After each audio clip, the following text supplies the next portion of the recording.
Questa collezione è nata un po' per caso, come tutte le cose a questo mondo, perché mia nonna aveva 7, 8 ventagli. Lei li ha regalati a mia madre e allora mia madre ha pensato: cosa facciamo di questi ventagli? Ventagli messi in un cassetto non è carino averli. Allora ha pensato di metterli in cornice, di far fare delle cornici da un intagliatore qui a Venezia. Da lì è incominciata la collezione. Mia madre ha continuato a comprarne e continuo ancora a comprarne anch'io.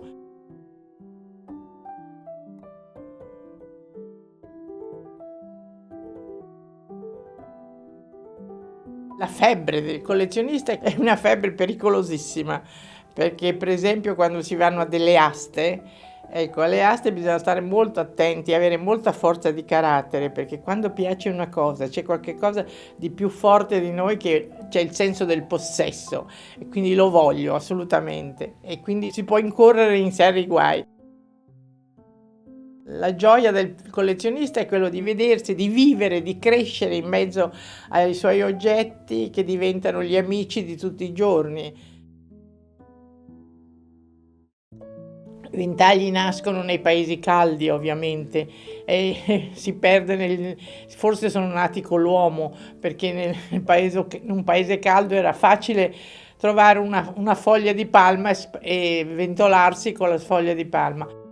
Certamente però i ventagli pieghettati, plessettati, con la montatura come vediamo noi oggi, come usiamo noi oggi, quelli nascono in Cina e provengono dalla Cina lentamente attraverso l'Egitto e poi arrivano in Europa. La Francia è quella che li accoglie forse più favorevolmente e dalla Francia poi vengono esportati anche in tutta Europa.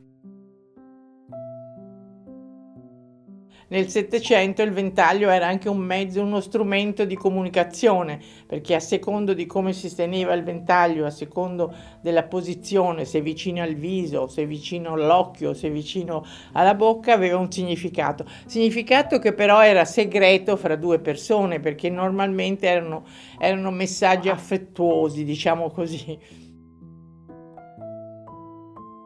Poi i ventagli sono diventati anche, dapprima erano decorativi e poi hanno pensato bene di fare nella pagina anche dei disegni e delle stampe che avessero un carattere commemorativo.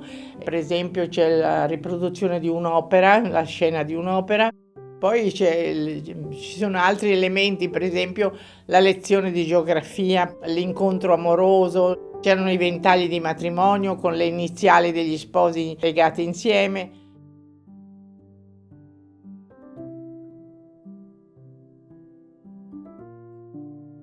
Ci troviamo nella stanza dei ventagli, una stanza bellissima perché c'è anche un soffitto con degli stucchi molto belli, fa parte della Fondazione Albero d'Oro, che è una fondazione che si prefigge il compito di fare esposizioni, di fare conferenze, di fare concerti e soprattutto di chiamare a Venezia degli studenti stranieri. La fondazione si è fatta carico anche di un enorme restauro, riuscito molto bene, e come vedete anche è stata restaurata questa stanza dei ventagli in maniera particolare proprio per accogliere i ventagli. Sono ventagli che è la prima volta che vengono esposti al pubblico, sono di varie epoche e di varie fatture. Certamente ce ne sono alcuni che sono con delle stecche, con delle pagine, con delle decorazioni che sono particolarmente interessanti. Io vorrei farvene notare alcuni che sono i più rari. Uno per esempio, un ventaglio francese, i più belli sono sempre francesi, con la firma del ventaglista che si chiama Dunant, ed è interessante perché oltre a essere dipinto a mano e avere incrostazioni di merletto, nella stecca di guardia appunto c'è l'orologio.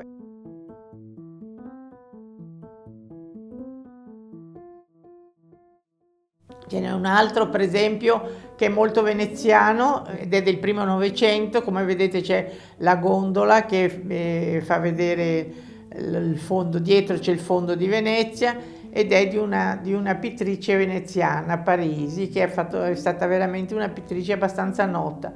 Ma forse quello che il pittore più noto è quello del pittore Mainella, e c'è il profilo di Venezia nel fondo, la simbologia femminile di Venezia con una figura molto aerea, ed è interessante perché la pagina è di seta ed è dipinta appunto dal Mainella, dove ci ha messo anche la laguna con i pesciolini rossi, ma le stecche sono del Settecento, quindi è un ventaglio che è stato ricomposto.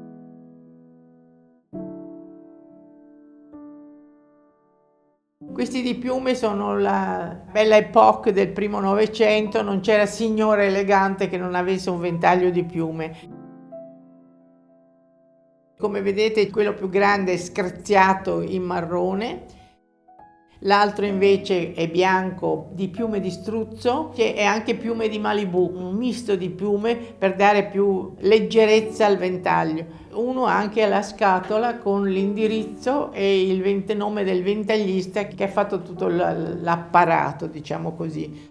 La Cina indubbiamente ha una grande tradizione di ventagli e forse è quella che ha inventato per primo il ventaglio che si chiude.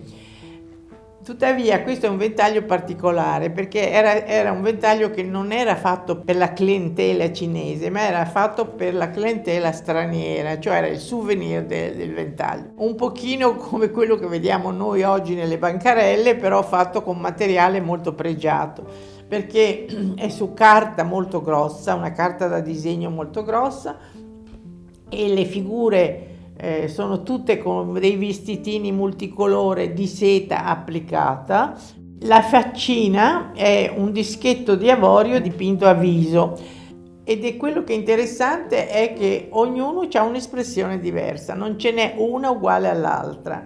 C'è altro tipo di ventaglio che è quello intagliato, che da lontano sembra un pizzo, soprattutto vedendolo in trasparenza, c'è tutta la trasparenza dietro, mentre è di avorio ed è tutto avorio lavorato inciso.